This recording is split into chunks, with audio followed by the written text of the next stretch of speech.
Hello, welcome to this introduction to anatomy. I'm Sami Ilani. I'm the lead for anatomy at Aston Medical School. In this video, I will speak about why anatomy is important in clinical medicine, and I will then talk about the resources that we have for anatomy at Aston Medical School. So, what is anatomy? Anatomy is the study of the structure of living things. Physiology, on the other hand, a word that I'm sure you've heard of, is the study of the function of those structures. They are, of course, linked, as structure and function always are. Anatomy is one of the most important and fundamental subjects for clinical medicine. Anatomy allows you to communicate and be precise in what you are describing, both in writing and when speaking to colleagues, even with ones who are working in different countries. It's a bit like learning a new language, and in fact, many of the names are in Greek and Latin. Knowledge of anatomy also allows you to communicate better with your patients. So, for example, when you need to explain to them what's wrong with them.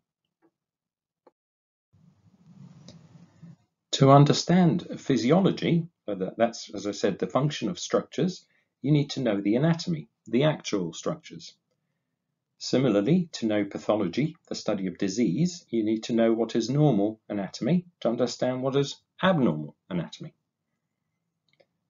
And this knowledge is also needed in order for you to make a diagnosis. So I'm sure that's another word that you've heard before. So that's the process of determining which disease or condition explains a person's symptoms and signs.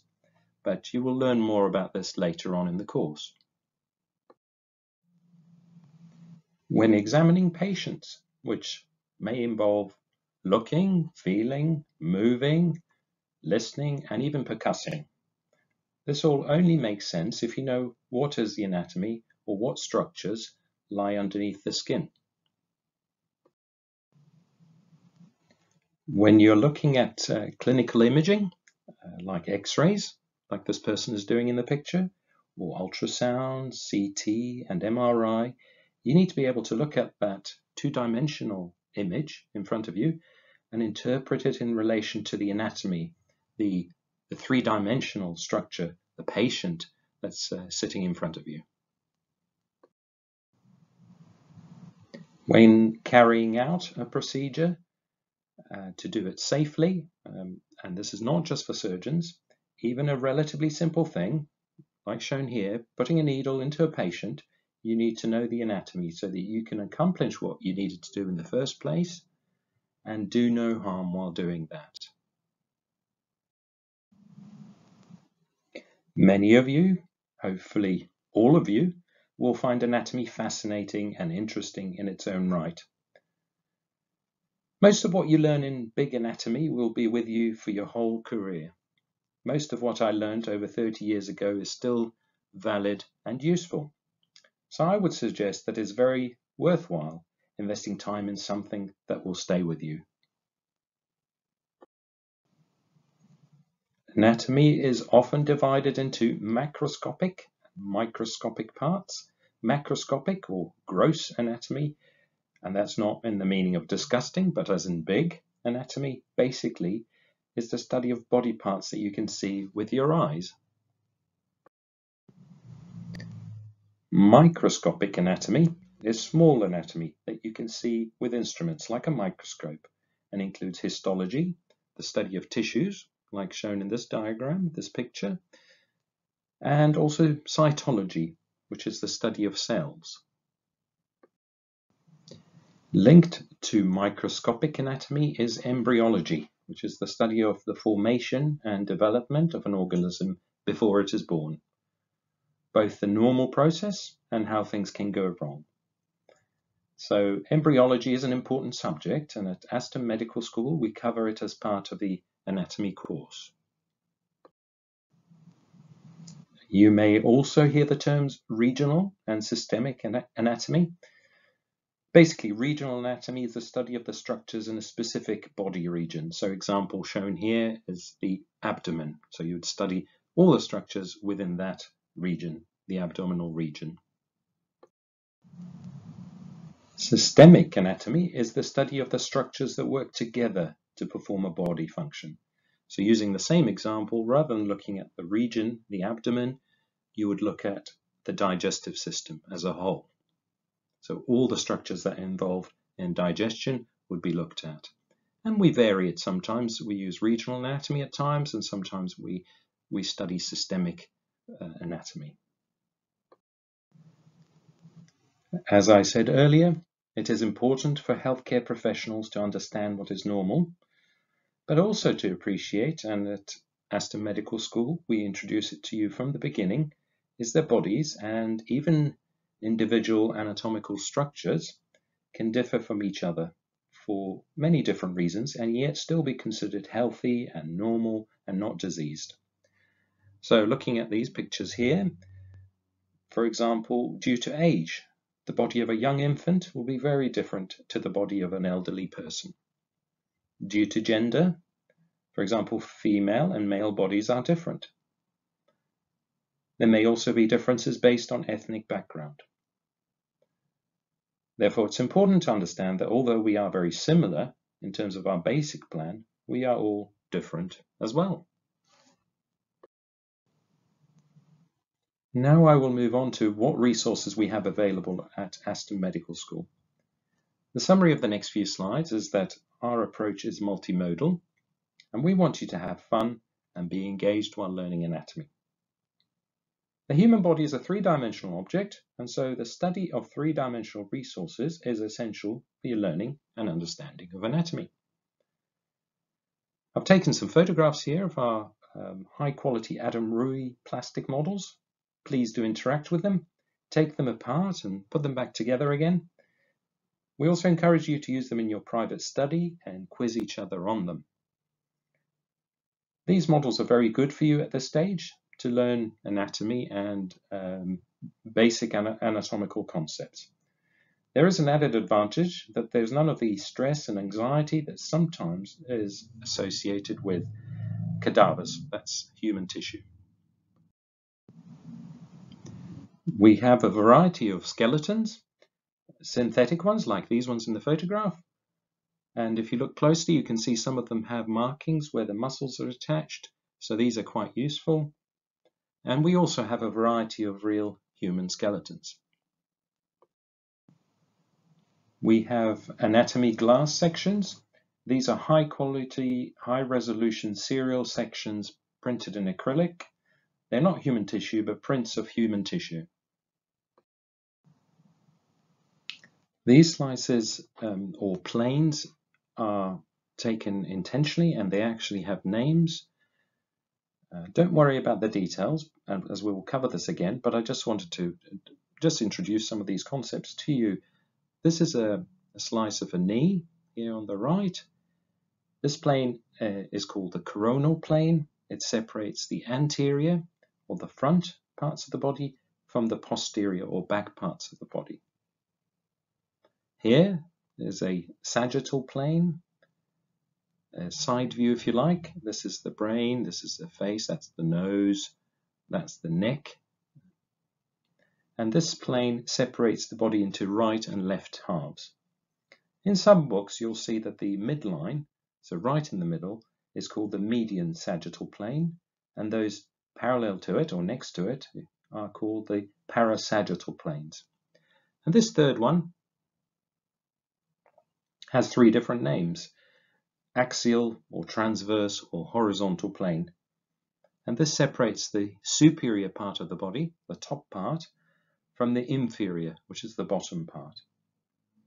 And just to complete the discussion, if you, as I said, if you imagine there's a line here, the midline, structures that are close to the midline are called medial, and those further away are called lateral. So these are all terms that you will come across over the next few weeks. So coronal, sagittal, axial planes. You've come across the terms medial and lateral, superior, inferior, anterior, posterior. Historically, the only way to see inside a body or underneath the skin was discovered by dissection. In your worksheets and tutorials and lectures, you will probably see some images taken from dissections, so you will get some familiarity with dissected human tissue. We do have these silicon plastinates, similar to the ones shown in these images.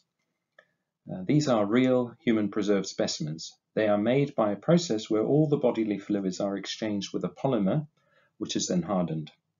These high-quality specimens are accurate and odorless. The resources are there to help you and learn what's inside the body. And as this is real human tissue, as I mentioned, we also have real human skeletons, we must be respectful, and there are certain laws that we must follow. And we will have specific talks about this for you. Our students currently have visits to a dissection room. The main idea is that you get to confirm and revise what you've learned in that teaching period, but also to see and touch and gently move structures in a real body. You get to appreciate variation, and often you get to see abnormalities and pathology. An important point I would like to make: this is not a cadaveric course. The bodies that you will see have already been dissected. You will not be doing dissection at Aston. We believe there is very little merit in spending hours dissecting, even for those of you who want to be surgeons. I will now talk a bit about some of the kinesthetic or tactile learning sessions that we run in anatomy. We find that students enjoy and learn well in these practical sessions, and I should also say that we're always keen to hear your feedback and always open to new ideas.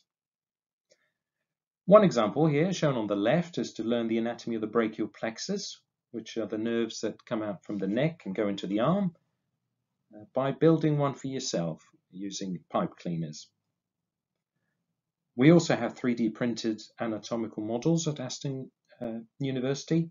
This is an example here on the right. Students are putting together a 3D printed foot and ankle puzzle to learn the anatomy of that area. At Aston, we try to focus on living anatomy whenever possible. So you will have surface anatomy sessions, which students in the past have found very enjoyable and useful. Usually a tutor demonstrates on an actor or a volunteer anatomical structures that you can feel or palpate on yourself. They usually also talk about any clinically relevant procedures in that area. This type of anatomy, that's using the body surface to find landmarks and then try to identify structures inside the body, is called surface anatomy. As part of your understanding and learning, we do encourage you to use your own body as a learning aid.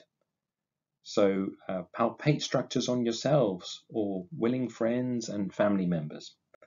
A good example that you can do right now is to palpate your clavicle. You've got one on each side, and you can feel them just underneath the skin. And between the two clavicles is a notch. That's called the suprasternal notch. And just above it, just superior to it, is underneath the skin. You can feel the trachea or the windpipe. Ultrasound can be used to show the deeper structures and anatomy. I've taken a photograph here to show some of the machines that we have available at Aston. There are opportunities for you to use the ultrasound machines yourself, and you can come in and use the machines in your own time, especially once you've had a few sessions and know what you're doing. Here are some images, an ultrasound of the forearm. So you see they've done it in that area, and these are sort of images that you would get. And with a bit of learning, you can start interpreting some of these images. And here's one of the neck, the side of the neck. Again, this is the sort of images that you'd get.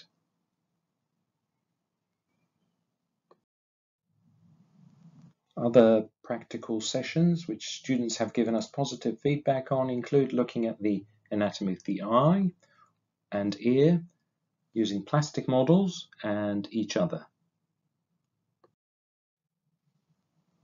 Body drawing is something we use, but you can do this on yourself or each other, and we encourage you to do this.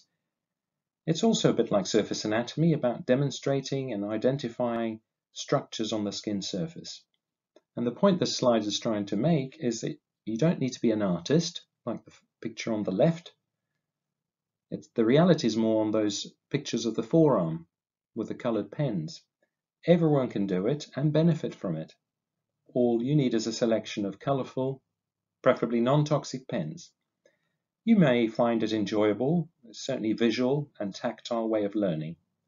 And this diagram here, the furthest to the right, is about the reminder about how people have different learning preferences, not styles, but preferences. And we at Aston try to cater and support these different learning preferences.